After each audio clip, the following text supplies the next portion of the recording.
So, paano alisin yung chainsaw indicator sa ating Honda Click version 3? So, ganito lang yan. So, kapag nag-chainsaw tayo, aalisin na natin tong ating chainsaw indicator. So, press natin tong dalawa, sabay, as bitaw, tapos ito ililipat natin. So, tapos yung 500 gagawin natin 2,000. So, ayan. So, okay na siya. So, pero hindi pa rin siya nawala, no? Ang gagawin natin dyan, off natin yung ating ignition switch.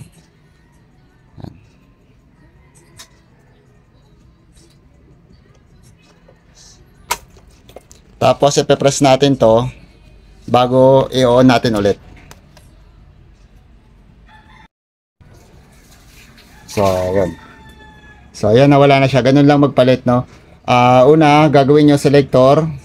Lalagay nyo sa change oil. Lalagay nyo kung ilan yung ilalagay yung kilometer. Sa akin, nilagay ko 2,000. Tapos, i-off nyo.